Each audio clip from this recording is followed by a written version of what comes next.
Welcome to another edition of Jacqueline of All Trades, and today we're going to be working with a stencil. We are going to create a tree of life, and I'm also going to try my Daniel Smith green paints that I got in the mail. Now, as always, if you've seen any of my other videos in the channel, I love mini perfumes. I love mini versions of all cosmetics. That way you get to try whether you like something or not. And with the same idea, I got the Daniel Smith watercolor 240 dot chart, and it was a terrific way of finding which of the colors I really liked. So you can see in this page that I like some of the reds, but then in this page, you can really see that I worked with the greens, and I really love them. I find them to be very realistic and very easy to work with. And just to give you a point of comparison, let me show you the other pages. Yeah, this page, not so much. And then the last page, I sort of tried the, these are the more gem-like paints, and I was not particularly impressed with that. And I think part of it is that you really need them out of the tube. This type of watercolor paints don't re-wet as well from a card. I think they just re-wet a lot better if you get them out of the tube. But with that in mind, with the greens in mind, we are going to paint today a tree of life. And the goal here is that the branches and the roots and the trunk are going to be gold, and most likely I will use Kuretake Starry Nights. It's one of my favorite gold watercolor paints. And then for the leaves, and there's quite a few of them, we're going to use all of the greens that I got. And just to let you know which ones I got Amazonite Genuine, I got Viridian, Deep Sap Green, favorite, Rich Green Gold, pretty nice, and Sap Green, also an amazing green. I really love this one. And then the last one is Phthalo Green, which is okay. So just to give you a little bit of information on how I work with stencils. So I want to make sure that the stencil is aligned to the page. And my favorite paper that I work with is Strathmore, and I know a lot of people really love 100% cotton paper, but because I work with so little water, if I use a piece of paper that it even sucks more out of the water, there's just no way that I can really paint with my style. So this is why I like the Strathmore. Is 300 GSM, and they're my favorite. And the other thing that I like about them is that they come in a variety of styles. For example, this ones are the postcards, so they have the watercolor paper on the front, and in the back you can see the spaces for you to write your message, and then to write the address and to put the stamp. So it's a wonderful way to send that quick hello to somebody if you want to do that. So I like that. One other piece of advice in terms of stencils.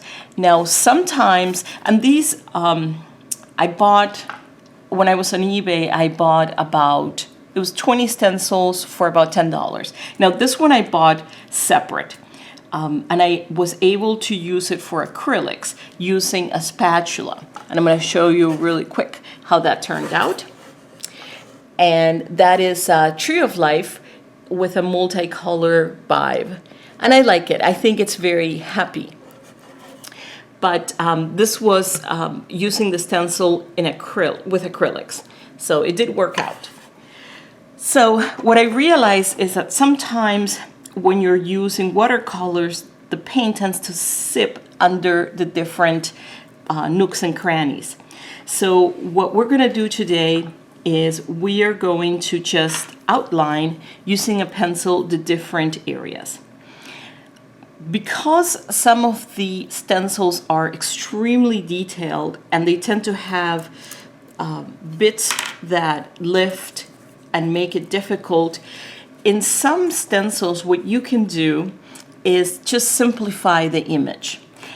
And again, you know, with art, there are really no rules. You make it as difficult or as easy for yourself as you want, and you have to accommodate things based on your style. So in this particular stencil, it has like little, I guess it would be like the centers of the leaves. I personally would just trace the big shape and then ignore the little spindle stem things that it has.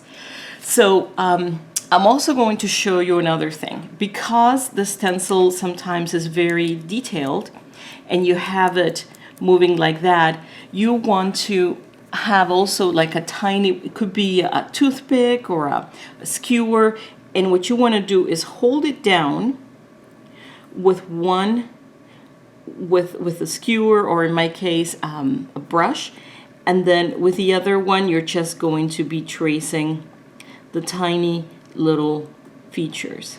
And that's just a way to get a more accurate shape. And so this is, it takes a little bit of time, but it's a really cute thing that in my case, I don't find it stressful at all. I find some of the hyper-realistic drawings and paintings that I make tend to be a lot more stressful because there is just so many details and my attention gets focused for so long. But this is something that is just not a big deal for me and ends up pretty. It's kind of a really quick way to come up with really pretty things. So there is quite a few little leaves here, and I'm just going to prepare here. I have some water. I have a whole bunch of little glasses of water, but I personally usually just use one. I got a few just in case I wanted to do a little bit more, but usually one is perfectly okay for me. So I'm just going to swatch these, and you know, through all the years that I've been painting, my best palette has been a white plate, a white porcelain plate. And it's just amazing because I can wipe it down, I can, and because it's similar to the page, it gives me an idea on what the watercolor is going to look like. So we're going to start with my two favorites, which are the Sap Green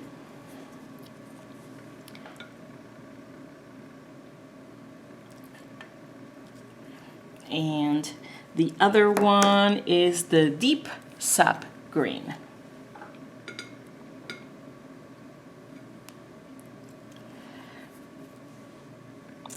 And we're going to put those away. Then we have the Rich Green Gold, which I think also, ooh, look at that. That one looks a little dry. But let's see if we can maybe just get rid of that part and then use the rest of it. Yep, it's good. Okay. So the greens, the 6 tubes of green Daniel Smith watercolors came from eBay. They were having, it was a charity offering, and I thought, oh, this is a great opportunity to do something good, as well as getting some of my favorite greens from Daniel Smith. So for the 6 of them, I paid $35, and it was free shipping, which I think is a great deal. Usually, Daniel Smith paintings, watercolors are about $20 per tube. So this was very, very economic, and also it's a good way of doing a good deed. So this one here is Phthalo Green, and that one looks a little bit bluish. And then we're going to do the last one, which is Viridian. In my opinion, Viridian is not very lifelike. However, it's pretty. It's a happy color. It's a happy green. So because we're not going for hyperrealism in the Tree of Life, because really nobody knows what it looked like, we're just going to have a combination of greens and see how it all comes out. So I'm just gonna show you the ones that I have. So this one is the Sap Green Deep. Then this one is the is the Amazonite Genuine. And these are the other three that don't tend to be as lifelike. So I'm just going to wet a little bit of my paint, my brush, and just kind of swatch them a little bit to get an idea with what they look like. And I'm just changing brushes so we get an idea of what they are and don't necessarily get them confused. So these are the three that I'm going to use. And the other three, as I said, they're more, here, I'm just gonna use another brush. These tend to be a lot more, I would say more in a fantasy kind of green. Let's see, and this one, okay. And this one is the Viridian one. So I'm going to finish tracing this, and then what I will do is once it's all ready, I will use it as my picture when you load up this video. Alrighty, I will see you the next time and hope you're doing well. Bye-bye.